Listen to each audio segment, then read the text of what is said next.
નમસ્કાર ખેડૂત મિત્રો, કિસાન ક્લિનિક રામોદ વતી હું પ્રશાંત ધડુક આપ સર્વ ખેડૂત મિત્રોનું એક વખત ફરીથી હાર્દિક સ્વાગત કરું છું. ખેડૂત મિત્રો, આજની તારીખ છે 17 નવેમ્બર 2025 અને આજે આપણે જ્યારે મળીએ છીએ ત્યારે શિયાળુ સિઝનની એક શરૂઆત થઈ ચૂકી છે. મોસ્ટ ઓફ એરિયામાં અત્યારે વાવેતર પૂરા થવા આવ્યા છે અને હવેથી ધીમે ધીમે ફરીથી એક જે કહીએ કે જે સારવારના જે રાઉન્ડના જે પ્રારંભિક અવસ્થાના જે રાઉન્ડ હોય તે ફરીથી ચાલુ થશે. અને એક આંકડા મુજબ જો ખ્યાલ લઈએ તો મેજોરિટી આપણે આ સિઝનમાં આપણે જીરાનું વાવેતર વધારે થતું હોય એવું લાગ્યું છે. અને આ વિડીયોમાં આપણે તો ખાસ કરીને જીરાની માહિતી તો કરંટ કન્ડિશનમાં પરિસ્થિતિમાં જે પ્રશ્ન હશે એને સોલ્યુશન આપવાની પ્રયત્ન તો કરશું જ, પણ સાથે સાથે ચણા, ધાણા, લસણ અને ડુંગળી કે જે શિયાળુ પાકો માટે સફેદ ડુંગળીના પણ વાવેતર હોય છે તેવા કિંમતી પાકોનું પણ અત્યારે જે કરંટ કન્ડિશન કઈ પ્રકારની હોય છે અને એમાં કઈ પ્રકારના સારવાર કે ટેકનિકલ દવા વાપરી શકીએ એનો આપણે સોલ્યુશન આપવાનો પ્રયત્ન કરશું. તો સૌ પ્રથમ જો જીરાની વાત કરીએ તો જીરા અત્યારે ઉગીને 12 થી 20 દિવસના 15 થી 20 દિવસના થવા આવ્યા છે અને કોઈ ખેડૂત મિત્રોએ 2 3 પાન આપી દીધા છે અને જોવા જઈએ તો 1 થી 1.5 ઇંચના જીરા થયા છે.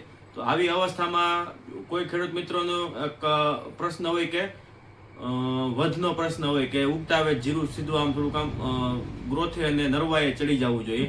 તો એ માટે આપણે જે વર્ષોથી ટૂંકમાં 1-2 વર્ષથી આપણે જે ભલામણ કરીએ જ છીએ કે જે આ 24-24-18 જે ખાતર આવે છે બલદેવ ફર્ટિલાઇઝરનું, કે જેમાં 24% નાઇટ્રોજન, 24% ફોસ્ફરસ અને 18% પોટાશ અને સાથે માઇક્રોન્યુટ્રન્ટનું પણ કોમ્બિનેશન આવે છે.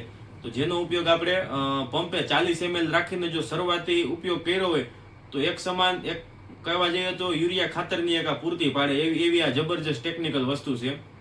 અને આગળના સમયમાં કે જ્યારે હવે બલ્ક ફર્ટિલાઇઝરનો સમય હવે ધીમે ધીમે ઉપયોગ ને વપરાશ હવે ધીમે ધીમે ઘટવામાં અને આવા કે જે લીટર પેકિંગમાં કે કિલો પેકિંગમાં હાજર હોય એવા દ્રાવ્ય ખાતરો જે ખેડૂત મિત્રો ફોલિયર ફર્ટિલાઇઝર તરીકે પણ ઓળખે છે તેવા દ્રાવ્ય ખાતરોનો ઉપયોગ હવે વધવામાં, તો એ દિશામાં બલદેવ ફર્ટિલાઇઝર કે જે ફર્ટિલાઇઝરની દુનિયામાં સારામાં સારું નામ છે તેની એક આ જે પ્રોડક્ટ છે પ્રારંભિક વિકાસ માટે કોઈ પણ અવસ્થાના પાકો કોઈ પણ પાકો હોય પ્રારંભિક અવસ્થામાં જો જરૂરિયાત હોય તો એ છે 24-24-18 માત્ર 40 ml ના પંપે ગમે અન્ય કોઈ દવા થ્રિપ્સ ફૂગનાશકની કોઈ પણ દવા સાથે તમે આનો ઉપયોગ કરીને 40 ml નો માપ રાખીને ઉપયોગ કર્યો હોય વીઘે 2.5 થી 3 પંપ જે તમારે રાબેતા મુજબ તમે છંટકાવ કર્યો હોય તો ખૂબ જ સારા કલરે અને ખૂબ જ સારી વિકાસ અને એક કામ કહીએ તો કાયા પલટ થઈ જાય, આતરો પડી જાય એ પ્રકારની આ વસ્તુ છે.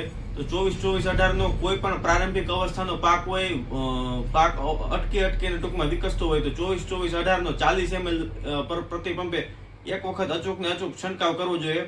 તમારો પાક આમ ક્લિક આમ દોડતો થઈ જશે, એકદમ આમ ગતિ પકડી લેશે એવી જબરજસ્ત પ્રોડક્ટ છે. અને આનો ઉપયોગ તમે જીરા, ચણા, ધાણા, લસણમાં હોય લસણમાં પણ કરી શકો છો અને ડુંગળીના વાવેતરમાં પણ આપણે ઉપયોગ કરી શકો છો. બીજું આ જ અવસ્થા દરમિયાન કોઈ ખેડૂત મિત્રોનું આપણે ખાસ કરીને જીરાની જ વાત કરીએ તો જીરું છે અથવા તો લસણ છે તો એમાં જે અણિયું મતલબ કે પાનની ટોચના ભાગ જે પીળા પડવાનો પ્રશ્ન હોય છે તો તેની અંદર જે મનસ્યા ફર્ટિલાઇઝરનું જે સિક્વેસ્ટ કોમ્બી કરીને આવે છે કે જે ખેડૂત મિત્રોમાં 5 તત્વવાળું ખાતર તરીકે ઓળખાય છે. આમાં ઝીંક, બોરોન, આયર્ન, મેંગેનીઝ ને કોપરનું ગુજરાત ગ્રેડ 1 પ્રમાણે જે સરકાર માન્ય છે તે પ્રમાણેનું આનું મિશ્રણ કરેલું હોય છે.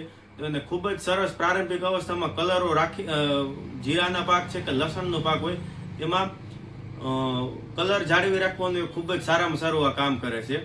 અને તો આનો પ્રતિ પંપ આનો 20 થી 25 ગ્રામ લેખે આનો ઉપયોગ કર્યો તો ખૂબ જ સારામાં સારું એક માઇક્રોન્યુટ્રન્ટ જે કહીએ ઝીંક, બોરોન, આયર્ન, મેંગેનીઝ ને કોપર આ 5 તત્વો કે જે હવે આપણે જે જોવા જઈએ તો ખાલી નાઇટ્રોજન, ફોસ્ફરસ, પોટાશ, સલ્ફર જેવા પાકોથી ખાલી ખેતી નથી થતી, એમાં ક્યાંક ને ક્યાંક હવે માઇક્રોન્યુટ્રન્ટ કે જે જરૂરી હોય છે તો તેવા અને માઇક્રોન્યુટ્રન્ટ પણ આજે ઘણી બધી કંપનીઓ માઇક્રોન્યુટ્રન્ટ કરીને આવતી હોય છે. મનસ્યા ફર્ટિલાઇઝર જેવી ક્વોલિટી અને મનસ્યા ફર્ટિલાઇઝર જેવી ગુણવત્તા કોઈ પણ કંપની આજે આપી શકતી નથી. તો મનસ્યા ફર્ટિલાઇઝરનું જે આ જે સિક્વેસ્ટ કોમ્બી કરીને જે પ્રોડક્ટ આવે છે તેનો કોઈ પણ ખાતર કોઈ પણ દવા ફૂગનાશક સાથે માત્ર 25 ગ્રામનો ઉપયોગ કરીને ઉપયોગ કરવામાં આવે ખૂબ જ સારામાં સારો કે આ જે જીરા અને લસણમાં જે ટોચના જે અણિયું બળવાના પ્રશ્ન હોય છે તેનું ખૂબ જ સારામાં સારું નિયંત્રણ મળી રહે છે. અને આ સાથે સાથે આનો ઉપયોગ ચણાના પાકમાં જે જાંબુડિયાનો પ્રશ્ન આવે છે કે તેમાં પણ કરી શકો છો. કોઈ પણ ફૂગનાશક સાથે તમે આનો ઉપયોગ કરી શકો છો. અને આગળ જો જીરામાં અત્યારે કોઈ ખેડૂત મિત્રોનો સુકારાના પ્રશ્નની ભીતિ હોય છે, એટલે બીક હોય છે કે સુકારો આવી જવાનો પ્રશ્ન હોય છે, તો હવે જે ઉગ્યા પછી જે આગતરા હવે જે નેક્સ્ટ જે પાણ પાવામાં આવે, બીજું કે ત્રીજું ઉગ્યા પછી ટોટલ વાત કરીએ તો 5મું 6મું 7મું પાણ થતું હોય, તો એની અંદર એક્સેલ 35% જે પાવડર આવે છે તેનો વીઘે 150 થી 200 ગ્રામ વીઘે જો પાણી સાથે પાવામાં આવે તો ખૂબ જ સારામાં સારું સુકારામાં એક આગલા આયોજનમાં સારામાં સારું રિઝલ્ટ મળી શકે છે. આની સાથે તમે હ્યુમિક બેઝ કોઈ પણ પ્રોડક્ટ લઈ શકો છો કે જે હ્યુમિક લિક્વિડ ફોર્મમાં પણ આવે છે તે, અથવા તો ગોળીયું કે પતરી સ્વરૂપમાં આવે છે તેનો ઉપયોગ સાથે રાખીને જો એક્સેલ 35% પાવડરનો વીઘે 200 ગ્રામ લાખીને ઉપયોગ કરવામાં આવે તો જીરા ચણાનો સુકારામાં ખૂબ જ સારામાં સારું રિઝલ્ટ મેળવી શકાય છે. આ સાથે સાથે જીરાની પાકોની અંદર એક કુકરનો પ્રશ્ન હોય છે. તે કુકરનો પ્રશ્ન મેજોરિટી તો થ્રિપ્સને લીધે જ હોય છે. તેમાં કોઈ પણ સારું થ્રિપ્સનું ટેકનિકલ તમે ફિપ્રોનિલ છે, ફિપ્રોનિલ ઇમિડા છે, પ્રોફેનોસાયપર છે, ઇથિયોનસાયપર છે, જેવી પ્રોડક્ટોનો રાબેતા મુજબના માપ સાથે રાખીને ઉપયોગ કરી શકો છો. ચણાની અંદર વાત કરીએ તો ચણાની અંદર હાલની પરિસ્થિતિમાં પ્રથમ કે બીજા ઇન્સ્ટારની મતલબ કે નાનામાં નાની લશ્કર ઈયર અને કાબરી ઈયર જોવા મળે છે. તો તેની અંદર તમે ખેડૂત મિત્રો જે જાણે છે તેમ એમાં કોરાજનનો 5 થી 7 ml લેખે, ઇમામેક્ટિન જે મમરી આવે છે તેનો પંપે 8 થી 10 ગ્રામ રાખીને ઉપયોગ કરી શકો છો. અને સાથે સારામાં સારું ફૂગનાશક અચૂક ને અચૂક રાખવું. કોઈ પણ પાક હોય, ચણાના પાક હોય કે લસણ ડુંગળીનો પાક હોય, અને ખાસ બીજો જે પાક કહીએ ધાણાનો પાક હોય તો ધાણાના પાક હજી ક્યાંક ને ક્યાંક એમાં પણ થ્રિપ્સોના પ્રશ્ન હોય છે અને એક વિકાસ કે વૃદ્ધિનો પ્રશ્ન હોય છે. બાકી હાલ પૂરતો ધાણામાં કોઈ એવો ખાસ કોઈ મેજર આપને રોગ જોવા મળતો નથી. માત્ર થ્રિપ્સનું સારામાં સારું નિયંત્રણ કરી લેવામાં આવે તો પણ એક કામ સારી રીતના ધાણા કોર લઈ લેશે અને ફૂટ લઈ લેશે. જેમાં તમે ફિપ્રોનિલ, મેં જેમ કીધું એમ ફિપ્રોનિલ ઇમિડા, ફિપ્રોનિલ 40% જે ટેકનિકલ આવે છે તેનો ઉપયોગ કરી શકો છો.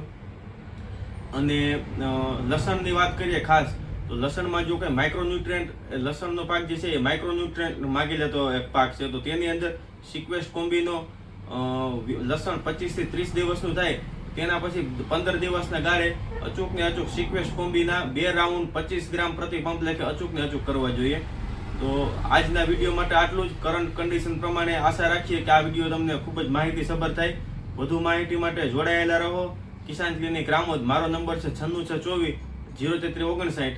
અને આપણે અવારનવાર ફેસબુક કે વોટ્સઅપના માધ્યમથી, સ્ટેટસના માધ્યમથી કરંટ કન્ડિશનના ફિલ્ડના ફોટા અને એની જોડે આપણે on the spot technical wise solution આપણે મૂકતા હોઈએ કે જેથી ખેડૂત મિત્રો જ્યાં હોય ત્યાંથી એ મેળવીને નિરાકરણ લાવી શકીએ છીએ.